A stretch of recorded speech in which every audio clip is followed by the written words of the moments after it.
in the water, the first stage of reconverting her back to her original traditional state.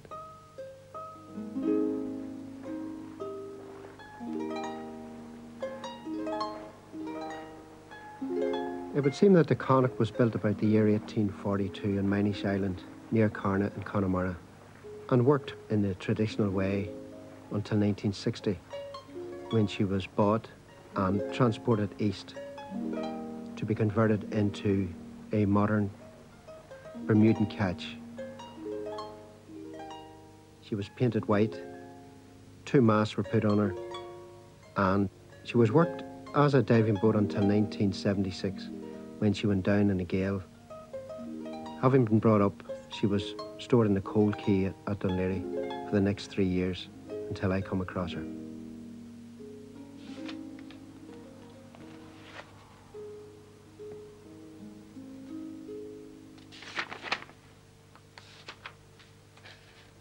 Like all wooden boats, the Hooker requires a lot of time and attention.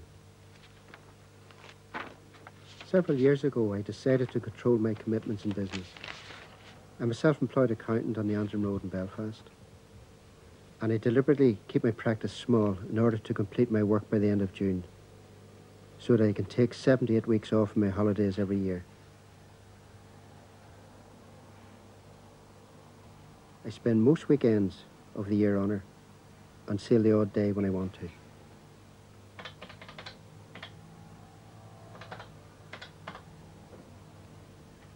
Why who? Jerry Shea, Owen Warnoff. I know her. August Con, Kajan La, a Fur Isa Crease Boss. Fur Shea Isa Crease Boss. Being born in Ireland, I always had a certain interest in anything that was part of me. And about the time of buying the Connacht in 1979, my interest broadened and strengthened. I was encouraged by a friend and crew member of mine to play more traditional music on the fiddle and to start speaking the Irish language. I'm no great shakes at either of these, but it helps me when I'm with the people of the West, and they seem to appreciate that.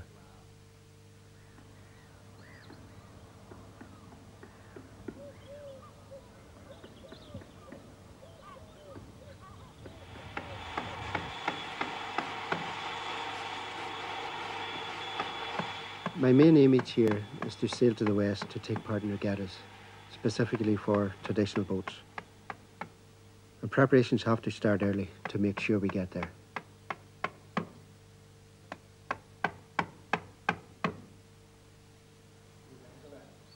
This year we found that we had to replace the keel and the garboard planks, which are in fact the planks next to the keel, which is the backbone of the boat. We found that we took a lot of strain on the keel, the old keel, which must be in now about 25 years. We found that the bolts had worn away, and we began to take a lot of water in while we're in Connemara during summer of 1985.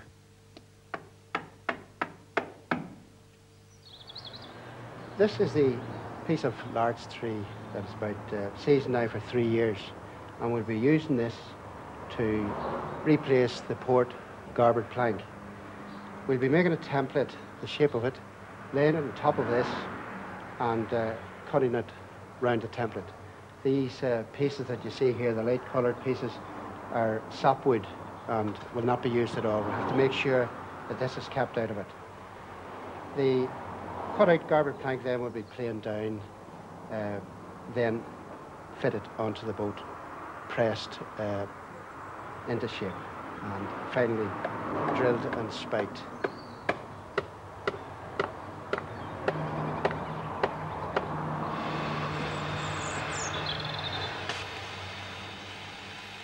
The Hooker has a very distinctive shape.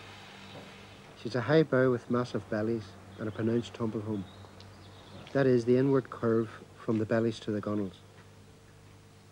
The high bow deals with all oncoming seas. The bellies allow her to lie down on the ground or against harbour walls, as all the harbours in the west dry out. The rake backside, the rake transom, helps her to surf ahead of following seas. As far as I know, they've never been known to be pooped, that is, to take water over the stern into the cockpit. I try to be a purist as far as the outside appearance of the Connacht is concerned, but I have reluctantly come to accept the need for an engine in order to make the journey round Ireland each year.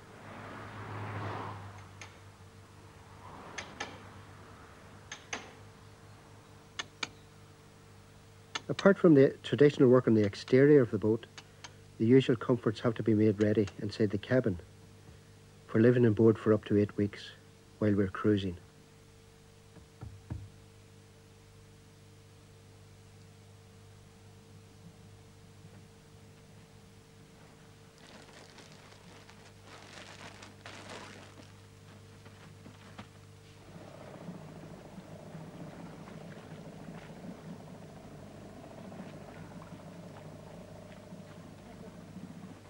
People often ask me, how long will you be working on the Connacht? I tell them, the rest of my life. This year, unfortunately, the new garboards are letting in water at an unacceptable rate. And although I've installed an automatic bilge pump, this problem will cause concern and will need constant attention.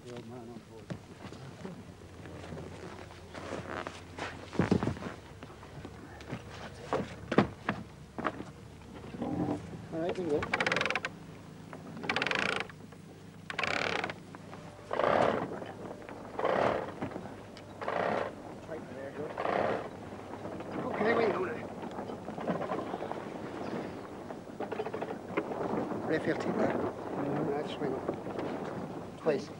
Hold on. Most of the crew I had this year, in fact, had been with me for a number of years. Peter Clarke asked me several years ago, could he come on a race? Since that, he is always accompanying this trip. Raphael McIlhone is from Galway, Strangford Lough, and I've always asked him to come with me, but it was only this year that he finally agreed. He was the crew member who encouraged me to play more traditional music on the fiddle and to start learning the Irish language.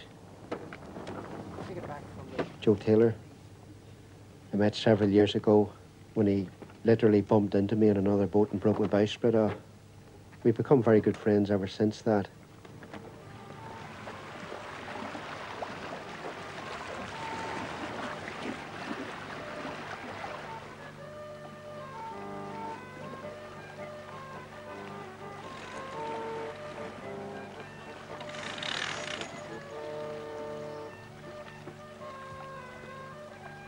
Once we hoist the sails and drop the moorings, a great sense of relief comes over us all, and for the first time in months, we're able to start relaxing.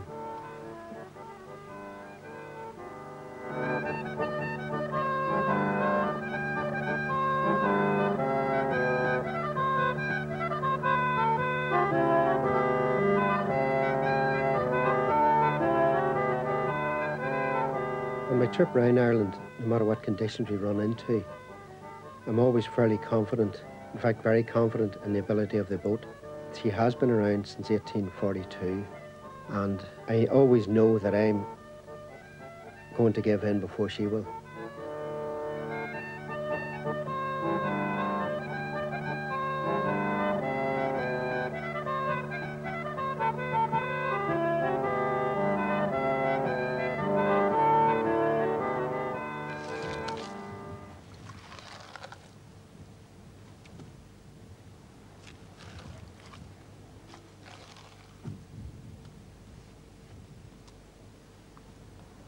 Connemara is very rugged, very mountainous, and places very flat, littered with rock and stone, very few trees about the place, and obviously is very rough to live in.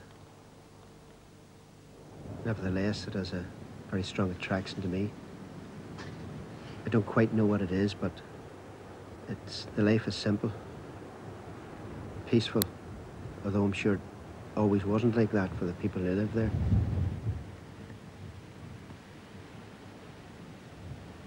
No matter where you go, you find some small harbour. And it was into these harbours that the hookers, having finished their working life, were pulled to die and rot rather than be sold outside the families that owned them.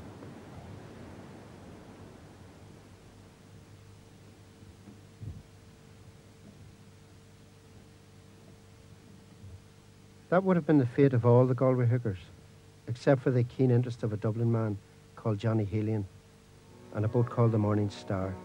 And there is one more that can never take me, and that one is that Morning Star. Everybody! Oh, Morning Star! In 1976, Johnny Helian resurrected and rebuilt the Morning Star, which was lying up in Dublin at the time. He brought her back to the West Bay Road and appeared in the newly revived St Macdara's Day Festival. This caused such a stir of interest in the hookers again that it became the nucleus of a new beginning. 2 years later, the Galway Hooker Association was formed to preserve and maintain the Irish traditional boats. Knowing that you're coming back here.